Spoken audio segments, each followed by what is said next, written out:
Wife एक private investigator को अपने हस्बैंड के साथ अफेयर करने के लिए हायर कर दिया। इसके पीछे उसके बहुत ही मिस्टीरियस और डेंजरस से रीजन थे। जिस तरीके से मूवी टर्न लेती है ये आप इमेजिन नहीं कर पाओगे। आज हम द राइट टेम्पटेशन, ये 2000 की एक थ्रिलर मिस्ट्री हॉलीवुड मूवी देखेंगे। अगर आपका वीडियो अच्छा लगता है तो प्लीज इसे लाइक और कमेंट जरूर कर दीजिएगा। अब बिना किसी तरीके एक्सप्लेनेशन स्टार्ट करते हैं। मूवी स्टार्ट होती है और हम हमारी मेन कैरेक्टर डेरियन को देखते हैं, जो एक डिटेक्टिव थी। आज उसके ऑफिस में एंथिया नाम की एक बहुत ही रिच लेडी आई। उसके बॉस से वो बात करती है। उसने कहा कि शायद मेरे हस्बैंड का अफेयर चल रहा है, इसी बारे में उसे कंफर्मेशन चाहिए था। इस कंफर्मेशन के लिए वो कितने भी पैसे पे कर सकती है। उसकी सिर्फ एक ही कंडीशन थी कि जो डिटेक्टिव उसके बारे में पता करेगी वो डिटेक्टिव फीमेल होनी चाहिए। बॉस फिर एंथिया को डेरियन से मिलने के लिए भेज देता है। डेरियन ने एंथिया से पूछा कि तुम्हें ऐसा क्यों लगता है कि तुम्हारे हस्बैंड का अफेयर चल रहा है। एंथिया कहती कि जब मैं फर्स्ट टाइम उससे मिली थी तो हमारे रिलेशनशिप में जो स्पार्क था वो आजकल नहीं है। वो सक्सेसफुल है और एक चीज़ पर टिका नहीं रहता, इसी वजह से उससे अट्रैक्टेड थी। पर यही चीज़ अब उसके लिए वरी बन गई है। उसे बीच रात में कॉल आते, अलग अलग मीटिंग्स वो करता है, शायद उसका अफेयर चल रहा है। एंथिया की कंडीशन थी कि माइकल के बारे में डेरियन को जो भी पता चले इसकी सिर्फ एक ही कॉपी होनी चाहिए। बाद में इस बात का स्कैंडल नहीं बनना चाहिए। इस सब के लिए एंथिया मान जाती है। इसके बाद डेरियन से मिलने के लिए उसका फ्रेंड ट्रेविस आया। ट्रेविस एविडेंस लाने के लिए डेरियन का फोटोग्राफ था और ये दोनों एक दूसरे के बहुत ही अच्छे फ्रेंड्स थे। ये दोनों माइकल का पीछा करते तो माइकल एक लड़की के साथ डिनर कर रहा था, पर बाद में उस लड़की का हस्बैंड वहां पर उनके पास पहुंच जाता है। माइकल का अफेयर है, इसके बारे में डेरियन को कुछ भी प्रूफ नहीं मिलता। घर आने पर डेरियन सोने की बहुत कोशिश करती है पर उसे नींद नहीं आती। बार बार एक ही केस के बारे में वो सोचती रहती है। तभी क्या था हमें फ्लैशबैक में पता चलता है। डेरियन पहले एक पुलिस ऑफिसर थी। अंडरकवर होकर उसने गैंगस्टर के साथ अफेयर किया था। इस गैंगस्टर को एक डील में वो पकड़ने वाले थे। गैंगस्टर जिस पुलिस ऑफिसर से डील कर रहा था उस पर उसे शक चला जाता है। उसने उसे चेक किया तो पुलिस ऑफिसर गन निकाल लेता है। डेरियन और पुलिस ऑफिसर ने गैंगस्टर के आदमियों को मार डाला और गैंगस्टर पर गन रखी। डेरियन उसे समझाने की कोशिश करती है कि प्लीज गन नीचे रख दो, तुम्हें कुछ भी नहीं होगा, तुम्हारे पास अच्छे लॉयर्स हैं और तुम इससे बच जाओगे। वो अपनी गन नीचे रखने वाला था, पर अगली बिल्डिंग में पुलिस के स्नाइपर थे जो गैंगस्टर को मार डालते हैं। इस इंसिडेंट की वजह से डेरियन को बहुत ही ज्यादा बुरा लगता है। रात में वो एक बार में आके उसके पास एक डॉक्टर आता है और ये दोनों बात करने लग गए। कन्वर्सेशन में डॉक्टर वायलेंस को लेकर बात करने लगता है। ये डेरियन को सही नहीं लगता और गुस्से में वहां से वो चली जाती है। फिर से रात में वो माइकल पर नजर रखने लग गई। वो एंथिया से कहती है माइकल तो हमेशा काम ही करता रहता है, मुझे नहीं लगता कि उसका कोई भी अफेयर है। एंथिया ने कहा कि शायद उसे राइट अपॉर्चुनिटी अब तक मिली नहीं। अगले दिन डेरियन ने एंथिया को बुलाया और कहा कि उसका कोई भी अफेयर चल नहीं रहा।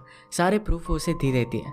एंथिया कहती कि अगर हम माइकल को अफेयर करने का चांस दें तो फिर क्या होगा ये मैं देखना चाहती हूँ। डेरियन को ये बात समझ में नहीं आती तो एंथिया ने कहा कि तुम अंडरकवर उसके पास जाओ और उसके साथ अफेयर करो। डेरियन ने कहा कि यह सब काम करना लीगल नहीं है, पर एंथिया ने कहा तुम्हारी जो भी सैलरी है इसकी मैं डबल तुम्हें दूंगी। डेरियन ने काम एक्सेप्ट कर लेती है, पर उसने क्लियर किया कि इन दोनों के बीच में बात हुई, इसके बारे में किसी को भी पता नहीं चलना चाहिए। माइकल अपने फ्रेंड के साथ स्क्वॉश खेल रहा था तो वहां पर डेरियन पहुंच जाती है। उससे जानबूझकर टकराए और उसकी सारी चीजें नीचे गिर गई। माइकल उसे हेल्प करता है। तभी डेरियन ने कहा कि आज डे कौन सा है। वो रियलाइज करती कि आज उसकी फ्रेंड उसे मिलने के लिए नहीं आने वाली, वो खेलने के लिए अकेले ही है। माइकल उसे हेल्प कर जा रहा था पर उसे लगता है कि डेरियन के साथ उसे प्ले करना चाहिए। उसने कहा कि तुमने कोर्ट के लिए पे किया है तो इसे इस तरीके से वेस्ट जाने देना जरा बुरा होगा। ये दोनों बहुत अच्छे से प्रैक्टिस करते हैं और दोनों को मजा आया था। माइकल यहाँ से चला गया पर उसका वॉच नीचे गिर गया था। रात में डेरियन ने एंथिया को कॉल किया। वो कहती कि मैंने माइकल को अप्रोच तो किया था पर वो इंटरेस्टेड लगता नहीं, शायद मैं उसकी टाइप की नहीं हूँ। एंथिया कहती कि मैं माइकल को जानती हूँ, तुम उसी के टाइप की हो, एफर्ट्स कंटिन्यू रखना। फिर से हमें फ्लैशबैक दिखाया जाता है और गैंगस्टर के मरने पर डेरियन इतने अपसेट क्यों थी ये हमें पता चलेगा। एक्चुअल में अंडरकवर काम करते वक्त उससे प्यार करने लग गई थी। ये दोनों करीब आने लग गए तो डेरियन बाथरूम में जाकर उसके सारे रिकॉर्डिंग डिवाइस वगैरह निकाल लेती है। उसकी डेथ के बाद उसे बहुत ही अकेला लग रहा था। अगले दिन माइकल की वॉच लौटाने के लिए डेरियन उसके ऑफिस में आ गई। माइकल को बहुत ही अच्छा लगा क्योंकि उसके फादर ने उसे एक गिफ्ट की थी। उसने डेरियन से कहा कि मुझे तुम्हें थैंक यू कहना चाहिए, क्या मैं तुम्हें ड्रिंक्स के लिए लेकर जा सकता हूँ। डेरियन भी इसके लिए मान जाती है। डेरियन माइकल के बारे में रिसर्च करते हुए पुलिस स्टेशन में अपने फ्रेंड से मिलने के लिए आई। फ्रेंड कहता है कि माइकल रियल एस्टेट वगैरह ये सब सेल करता रहता है, उसके बाद बहुत ही ज़्यादा पैसे है। फ्रेंड का नाम था फाल्को। फाल्को ने डेरियन को समझाने की कोशिश की कि फिर से उसे पुलिस में आकर काम करना चाहिए, पर डेरियन इस बात के लिए नहीं मानती।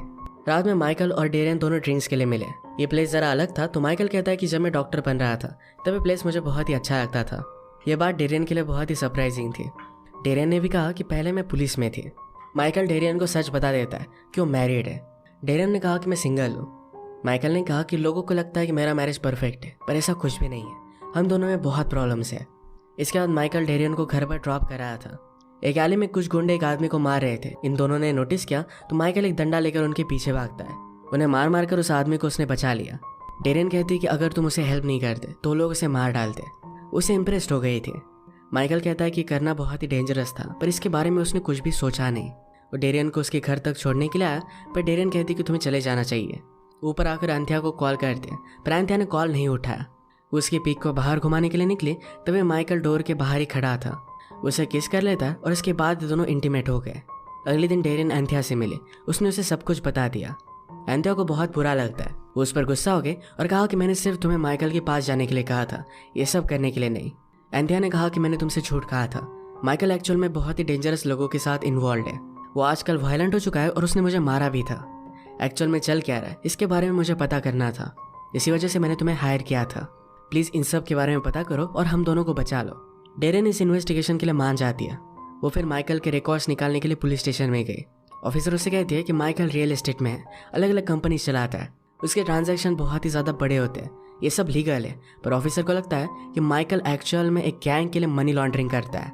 वो भी बहुत टाइम से माइकल के पीछे पड़े हैं, पर उन्हें कोई भी सबूत मिला नहीं। अब डेरियन माइकल के पास ही है तो उसे कहती है कि उसके करीब जाओ और भी ज़्यादा इन्फॉर्मेशन निकालने की कोशिश करो। हम एक फ्लैशबैक देखते हैं जिसमें गैंगस्टर की डेथ होने के बाद डेरियन ने अपने ऑफिसर से बात की थी। उससे कहती है कि मैं उसे बचा सकती थी, मुझे सिर्फ थोड़ा सा टाइम चाहिए था। ऑफिसर कहती है कि इस जॉब पर तुम्हें सिर्फ जिंदा रहना है, यही सबसे ज़्यादा इंपॉर्टेंट है। अगर वो मानता नहीं तो तुम्हें भी मार डालता। आज रात डेरियन जब सोई हुई थी तो उससे कुछ आवाज़ें आई। उसने गन निकाली पर उस पर कोई हमला कर देता है। उसे गला घोटकर मारने लग गया था, पर डेरियन के पीक ने कुछ आवाज़ की और उस वजह से डिस्ट्रैक्ट हो जाता है। डेरियन एक चीज़ लेकर उसके चेस्ट में डाल देती है। वो ज़रा इंजर्ड हो गया और जल्दी से वहाँ से भाग जाता है। इसकी इन्वेस्टिगेशन के लिए सारे पुलिस पहुँच गए। डेरियन अपनी गवाही देती है। फाल्को ने कहा कि हम उसे ढूंढ ही लेंगे। फाल्को पूछता है कि क्या तुम्हारे घर में कुछ इंपॉर्टेंट था। डेरियन ने कहा कि सिर्फ केस की कुछ फाइल्स थी, उसमें मिसिंग क्या है इसके बारे में उसे पता नहीं है। अगले दिन डेरियन माइकल से मिली। कल रात जो भी हुआ था इसके बारे में उसे बता देती है। माइकल उसके लिए वरीड हो गया। वो कहता है कि मैं तुम्हें प्रोटेक्ट करना चाहता हूँ, मैं पूरा टाइम तुम्हारे बारे में सोचता रहा, मुझे तुम्हारे साथ होना है। इसके बाद उसके ऑफिस में गए और दोनों इंटीमेट हो जाते हैं। डेरियन ने कहा कि हमें हमारी रिलेशनशिप को कैजुअल रखना चाहिए, और माइकल कहता है हमारे बीच में कुछ भी कैजुअल नहीं है। मुझे मेरे पार्टनर में जो भी क्वालिटीज़ चाहिए थी ये सब कुछ तुम में है, तुम मेरे लिए एक एडिक्शन की तरह हो। वो विश करता है कि शायद उसकी वाइफ मर जाए क्योंकि उसे बहुत तंग करती है। यह बात डेरियन को वियर्ड लगी, पर माइकल कहता है कि मैं सिर्फ मजाक कर रहा था। एंथिया का किसी के साथ अफेयर चल रहा है। उसने कहा कि मुझे एक अलग आदमी की रिंग उसके पास मिली थी। वो डेरियन को एंथिया की इन्वेस्टिगेशन करने के लिए कहता है। डेरियन इस बात के लिए मान जाती है। एंथिया जिस आदमी के साथ मिल रही थी उनकी उन्होंने फोटोज निकाली। नेक्स्ट सीन में डेरियन एंथिया से मिलकर उसे कन्फ्रंट कर दिया। उसने पूछा तुम इस आदमी से मिल क्यों रही थी। एंथिया ने कहा कि तुम मेरा पीछा क्यों कर रही हो। डेरियन कहती है कि तुमने मुझे माइकल के बारे में 4 स्टोरीज बताए, मैं तुम पर ट्रस्ट कैसे कर सकती हूँ। एंथिया समझ गई कि डेरियन अब माइकल के लिए काम कर रही है और वो वहाँ से चली जाती है। डेरियन ने फिर माइकल को कॉल लगाया। उसने कहा कि अब हम दोनों नहीं मिल सकते। माइकल कहता है कि तुम मुझसे इस तरीके से ब्रेकअप नहीं कर सकती, तुम्हें मुझे मिलने के लिए आना चाहिए। डेरियन उसकी कोई भी बात मान नहीं रही थी। उसे उसके फ्रेंड ट्रेविस का कॉल आता है। उसे फोटोग्राफ्स देखने के लिए बुला रहा था। कहता है कि बहुत ही ज़्यादा इंपॉर्टेंट है। फ़ोन रखने के बाद ट्रेविस बाहर निकला तो एक आदमी उस पर हमला कर उसे मार डालता है। डेरियन उसके घर पर पहुंची पर उसे कोई भी फोटोग्राफ्स नहीं मिली। जाते जाते वो डस्टबिन से टकराती है तो जिस आदमी से एंथिया मिली थी उसकी फोटोग्राफ उसमें थी।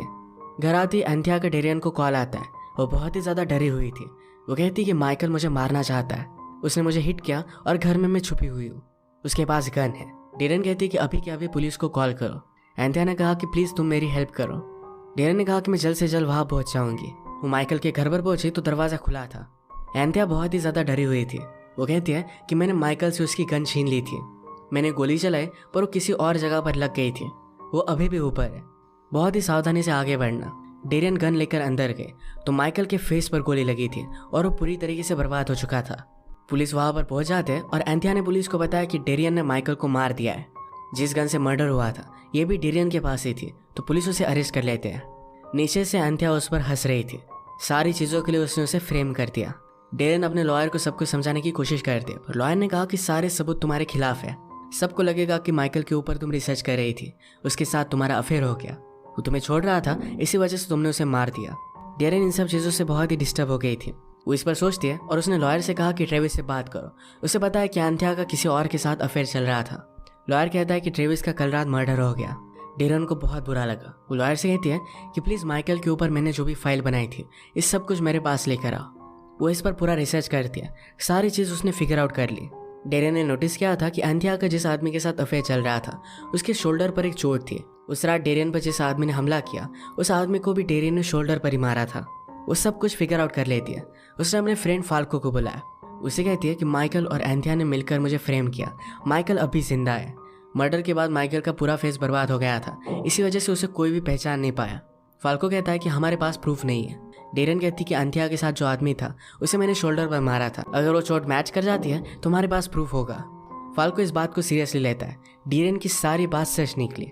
वो फिर डायरेक्टली सब पुलिस लेकर एंथिया को अरेस्ट करने के लिए पहुंच गया। वो एयरपोर्ट पर थी, हमेशा के लिए कंट्री छोड़कर भाग जाने वाली थी। फाल्को ने रिसेप्शनिस्ट से पूछा कि डेरियन के साथ क्या कोई आदमी था।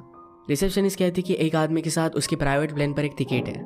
वो जल्दी से प्लेन पर पहुंचे पर माइकल ने बोर्ड ही नहीं किया। माइकल अपने ऑफिस में आकर सब डॉक्यूमेंट्स लेकर जा रहा था, तभी डेरियन वहाँ ऑलरेडी थी। उस पर गन लगाती है और कहती कि तुमने मेरे साथ ऐसा किया क्यों, तुमने मासूम लोगों की भी जान ले ली।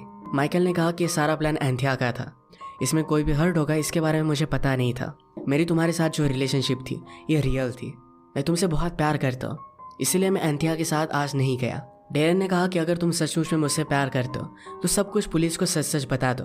माइकल कहता है कि मेरे पास बहुत पैसे हैं, हम एक अलग कंट्री में जाकर रह सकते हैं। डेरियन इस बात के लिए नहीं मानती तो माइकल कहता है कि मैं पुलिस के पास नहीं जाने वाला, अगर तुम मुझे रोकना चाहते हो तो यही कि यही मार डालो। उस पर जोर से चिल्लाता है कि मुझे मार डालो और उसने अपनी गन निकाल ली। वो डेरियन को मारने वाला था, तभी डेरियन उस पर गोली चलाकर उसे मार डाल दिया। डेरियन को माइकल के लिए बुरा लगता है, पर अपने सुपीरियर के वर्ड्स उसे याद आए कि इस जॉब में जिंदा रहना सबसे ज्यादा इंपॉर्टेंट है। गैंगस्टर की डेथ के बाद वो टूट गई थी। उसे लग रहा था कि सब कुछ पुलिस की गलती है, पर अब उसने रियलाइज किया है कि इस जॉब पर जिंदा रहना इंपॉर्टेंट है। सबकी सेफ्टी के लिए उस गैंगस्टर को मार दिया गया था। उसे फाइनली अपना क्लोजर मिल गया और लाइफ में वो आगे बढ़ सकती है। वो माइकल के डॉक्यूमेंट्स देखती है और अब सारे पैसे उसके पास है। वो दुनिया के किसी भी कोने में नई लाइफ स्टार्ट कर सकती है। इसी के साथ ये मूवी एंड हो जाती है। अगर आपको वीडियो अच्छा लगा तो प्लीज़ इसे लाइक और कमेंट जरूर कर दीजिएगा। मैं बहुत सारी मूवीज़ लेकर आते रहता हूँ, तो प्लीज़ इस चैनल को सब्सक्राइब कर दीजिए और बेल नोटिफिकेशन आइकॉन दबाना मत भूलिएगा। हम फिर से मिलेंगे और एक नई मूवी के साथ, तब तक के लिए थैंक यू और आप अपने आप का ख्याल रखिए।